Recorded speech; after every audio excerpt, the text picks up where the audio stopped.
प्रयागराज के पूर्व सैनिकों ने धरना स्थल सिविल लाइंस में धरना प्रदर्शन कर भूख हड़ताल पर बैठे व रक्षा मंत्री को संबोधित ज्ञापन दिया।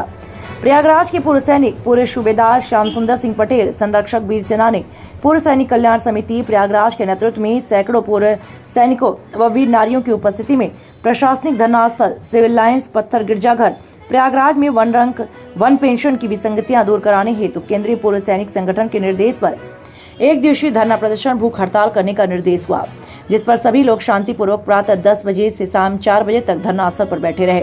जिलाधिकारी की ओर से आए पुलिस कमिश्नरेट थाना प्रभारी सिविल लाइंस भानु प्रताप सिंह को रक्षा मंत्री को संबोधित ज्ञापन सौंपा, जिसे संबंधित विभाग को भेजने का आश्वासन मिला।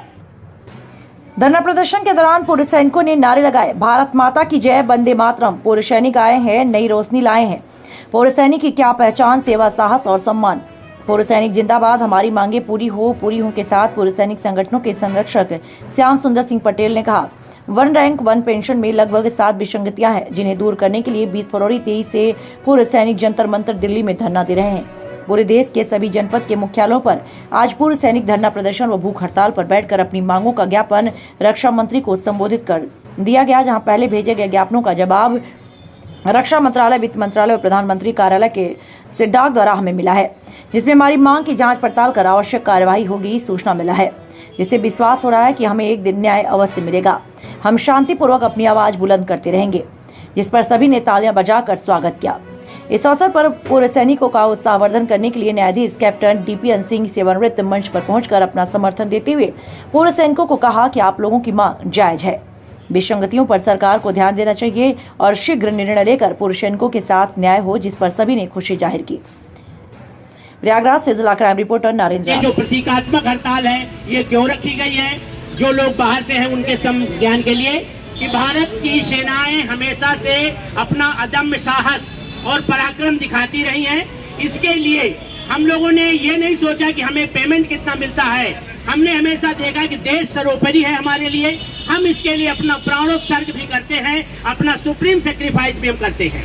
परंतु अभी कुछ समय में देखा गया कि जब कोई पेमेंट्स होता है और सबको बराबर रहे, कोई बात नहीं। सरकार ने ये एक आश्वासन दिया था कि समान रैंक समान पेंशन, यानी जो आज रिटायर हुआ है उसके बराबर आज के 25 साल पहले रिटायर हुआ है उसको पेंशन बराबर दी जाए। ठीक है, एक बार इसका संशोधन आया और एक लागू किया गया, किसी को कोई शिकायत नहीं थी। फिर इसमें अधिकारी वर्ग आता है, वो बोलता है कि ये सिर्फ अधिकारी के लिए नहीं था, ये JCO वार्स के लिए था। उन्होंने बोला कि हमें मिलना चाहिए, उनको भी लिया गया, समाहित किया गया। उस दौरान जो 30 संशोधन हुआ उसमें बहुत सारी विसंगतियां आ गई। जैसे कि मुख्य विसंगति है कि किसी का गुणांक 2.57 और किसी का 2.82, ये गलत है।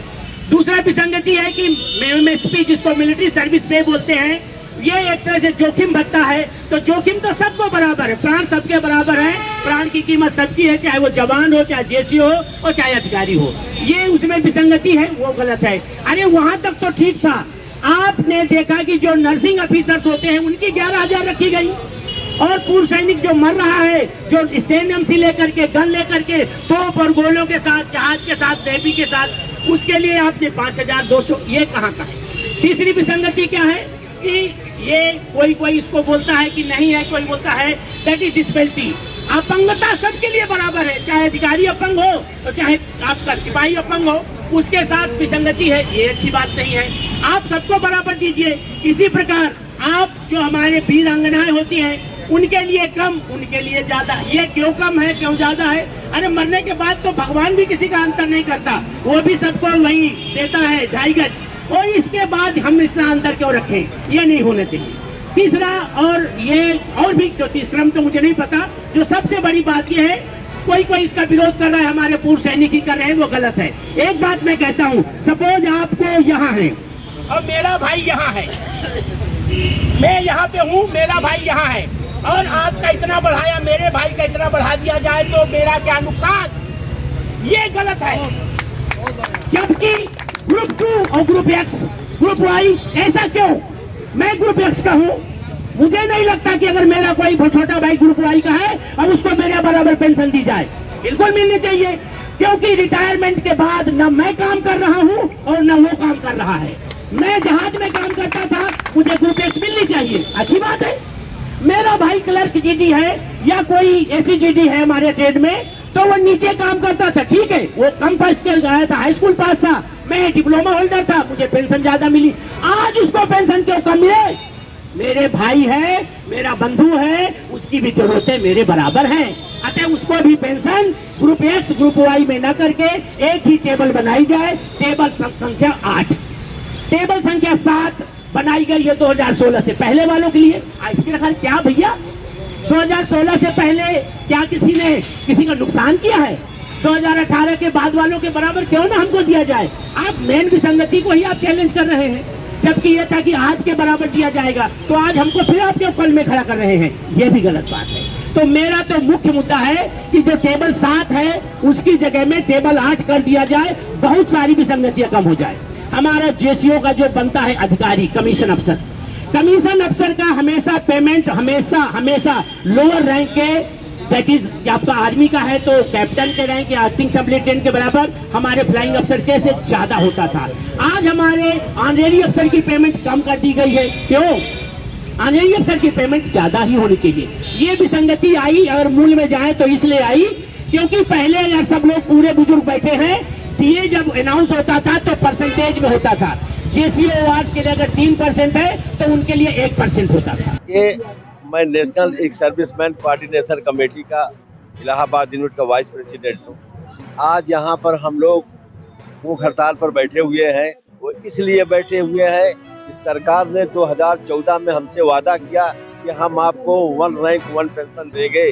सरकार बनने के बाद सरकार बनी, उन्होंने 2015 में OROP 1 दिया, वहाँ पर हम लोग संतुष्ट थे, लेकिन उन्होंने कहा कि हम 5 साल के बाद फिर रिवाइज करेंगे। उस 5 साल के बाद नहीं रिवाइज किया, पीछे खींचते 2019 में OROP 2 1 रैंक 1 पेंशन का रिवीजन किया, लेकिन इसमें इतनी विसंगति पैदा कर दी, एक ही रैंक में अलग अलग पेंशन कर दिया, जिससे हमारे लोगों के अंदर भेदभाव पैदा हो गया और हम लोग सभी असंतुष्ट हो गए। आज ये हमारा भी दुर्भाग्य है और देश का भी दुर्भाग्य है कि सीमाओं पर जो अपने जान मान ध्यान न रखे हुए देश की रक्षा करते थे, आज वो सड़कों पर बैठे हैं। लेकिन अनुशासित तरीके से हम लोग सरकार से कुछ और नहीं मांग रहे हैं, जो उन्होंने हमसे वादा किया था कि हम आपको 1 रैंक 1 पेंशन देंगे। तो हमारी सरकार से यही कहना है कि आप कृपया उस 1 रैंक 1 पेंशन में विसंगति मत पैदा कीजिए। एक रैंक का जो भी कर्मचारी है उसको एक ही पेंशन दीजिए। मिलिट्री सर्विस पे 2006 में लागू किया, एक ही जगह पर 2 आदमी सर्विस कर रहा है, एक जवान है एक अफसर है, दोनों की मिलिट्री सर्विस पे अलग कर दिया। तनख्वाह सबकी अलग अलग रहती है, जिसकी जैसी रैंक है, जिसकी योग्यता है, उसकी तनख्वाह वैसी है, उसमें हमें कोई उसके बारे में सरकार से कोई भी हमारी मांग नहीं है। लेकिन जो उन्होंने विसंगति पैदा की, हमारी मिलिट्री सर्विस पे अलग अलग कर दिया। इसी तरीके से जो पे फिक्सेशन किया, पे फिक्सेशन जिसकी जो बेसिक पे है सबको उसी रेशियो में बढ़ाना चाहिए, लेकिन किसी का अलग रेशियो किया, किसी का अलग रेशियो किया। तो इन सब विसंगतियों से हम लोग संतुष्ट होकर के आज आपके माध्यम से सरकार तक अपनी मांग पहुंचाना चाहते हैं। मैं जितेंद्र राय प्रयागराज से, national joint secretary veterans India संगठन। हमारा ये धरना आज का नहीं है, ये धरना ऑलरेडी 140 दिन से जंतर मंतर पे चल रहा है। OROP 2 की विसंगतियों को दूर करने के लिए यह धरना 20 फरवरी से ही चल रहा है। तो उसी के समर्थन में पूरे भारतवर्ष के अंदर जिले वाइज ये 1 दिन का भूख हड़ताल का आयोजन किया गया है, जिसके समकक्ष आज यह धरना प्रयागराज में किया गया है। ये धरना ऑलरेडी 140 दिन से जंतर मंतर पे चल रहा है। OROP की जो विसंगतियां हैं उससे मैं तो आपको अवगत कराना चाहता हूँ। विसंगतियां है क्या? विसंगतियां हैं 1 रैंक 1 पेंशन, यानी 1 रैंक 1 पेंशन का होता है कि एक समान पेंशन, लेकिन उसको गलत ढंग से पारित किया गया। 2.57 2.81 के हिसाब से लागू किया। 1 रैंक 1 पेंशन कहाँ रही? विसंगतियां हैं डिसेबिलिटी पेंशन। डिसेबिलिटी पेंशन अगर एक गोली जवान को लगती है, वही गोली अफसर को लगती है, तो डिसेबिलिटी पेंशन अफसर को ज्यादा, जवान को कम क्यों? यही हमारी मांग है कि इसको बराबर की जाए, क्योंकि भत्ता है ये। इसी तरह मिलिट्री सर्विस पे अफसर की 14,000 15,000 15,5200 है और हमारी केवल 5200 है। तो ये जो भत्ते हैं इसको बराबर करने की बात है। भाई अगर सियाचिन ग्लेशियर के अंदर एक जवान ड्यूटी कर रहा है और वहाँ पर एक अफसर ड्यूटी कर रहा है, तो ठंड तो दोनों को बराबर लगेगी। तो भत्ते अलग अलग क्यों? भत्ते अलग अलग क्यों? उसी प्रकार हमारी वीर नारी की विधवा पेंशन है, वार विडो पेंशन जो है किस गणित से सेट की गई? एक ऑफिसर्स की वार विडो की पेंशन 44,000 और हमारे वार विडो की पेंशन 11,000 रह गई। हम वो गणित पूछना चाहते हैं सरकार से, और जिसके समकक्ष ये लागू हुआ उन ऑफिसर से हम पूछना चाहते हैं कि आपने क्या देख के इसको लागू करवाया? जब ये लागू हो रहा था तब आप क्या कर रहे थे? ये हमारी बातें हैं। उसके बाद सबसे बड़ा मुद्दा जो है कि प्री मैच्योर रिटायरमेंट, जो 18 साल 19 साल नौकरी करके आते हैं उनको OROP 2 से बाहर कर दिया गया। तो मैं तो ये कहना चाहता हूँ कि OROP 2 दिया तो सही, लेकिन एक लॉलीपॉप हो गया, क्योंकि जब OROP 2 बराबर नहीं देना था तो क्यों दिया? विसंगति क्यों दी? प्री मैच्योर रिटायरमेंट ही जो होता है 35 साल 36 साल के अंदर नौकरी छोड़ के आता है, उसको ज्यादा पैसे की जरूरत है। जो 60 साल सर्विस करता है उसको ज्यादा पैसे की जरूरत है। इन सब बातों के साथ ही हमारा धरना 140 दिन से चल रहा है जंतर मंतर पे। उसी का अंश यहाँ पर आज प्रयागराज टीम समर्थन के तौर पे यहाँ पे धरना कर रही भूख हड़ताल का। आज अगर सरकार हमारी बात नहीं मानेगी तो आगे की जो रणनीति तैयार हुई है 23 तारीख को जंतर मंतर में पूरे भारतवर्ष से वहाँ लोग जाएंगे। अगर आवश्यकता पड़ेगी तो संसद का घेराव भी किया जाएगा। मैं जितेंद्र राय, प्रयागराज से। जय हिंद।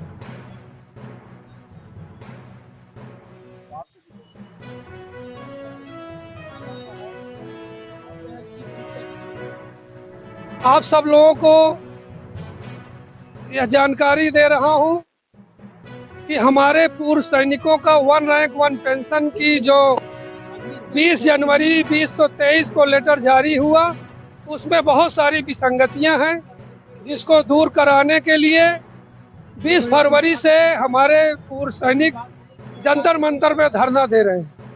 लगभग 28 लाख पूर्व सैनिक भारतवर्ष के उनका समर्थन कर रहे हैं। हम लगातार हर महीने माननीय रक्षा मंत्री जी को, माननीय प्रधानमंत्री जी को, माननीय वित्त मंत्री जी को और महामहिम राष्ट्रपति जी को भी ज्ञापन भेजा है। उस पर हमारे पास जवाब भी आया है कि हम इसकी जांच पड़ताल कर रहे हैं, कार्रवाई करेंगे, लेकिन कोई कार्रवाई अभी प्रकाश में नहीं आई। इस वजह से हमारा जो केंद्रीय नेतृत्व है पूर्व सैनिकों का, उन्होंने कहा कि अभी हमारी ये प्रक्रिया जारी रहेगी जब तक कोई आदेश नहीं हो जाता। तो उनके निर्देश पर 2 जुलाई को 10 बजे से 4 बजे तक भूख हड़ताल, धरना प्रदर्शन और ज्ञापन देने का निर्देश मिला है। उसी के तहत प्रयागराज के 35,000 भूतपूर्व सैनिकों का प्रतिनिधित्व करने वाले हमारे संगठन के लोग यहाँ आकर के 10 बजे से भूख हड़ताल पे बैठे हैं, धरना प्रदर्शन कर रहे हैं, शांतिपूर्वक कर रहे हैं और हम किसी के विरोध में नहीं है, न सरकार के न किसी राजनीतिक पार्टी के। हम सिर्फ अपनी कमियों को दूर कराने के लिए अपनी मांग रख रहे हैं, जिसका हमें भरपूर समर्थन प्रशासन की तरफ से भी, मीडिया की तरफ से भी, आम जनमानस की तरफ से, कि निश्चित रूप से सैनिकों ने देश की बड़ी सेवा की है, इनके साथ न्याय होना चाहिए। हम उन्हीं के मनोबल से यहाँ बैठे हुए हैं और अपनी बात कह रहे हैं, चर्चा कर रहे हैं और अपना ज्ञापन देंगे। ज्ञापन की आप एक कॉपी जो आपको दे रहे हैं उसमें सारे विवरण लिखे हैं। पूर्व सूबेदार श्याम सुंदर सिंह पटेल, संरक्षक वीर सेनानी पूर्व सैनिक कल्याण समिति प्रयाग।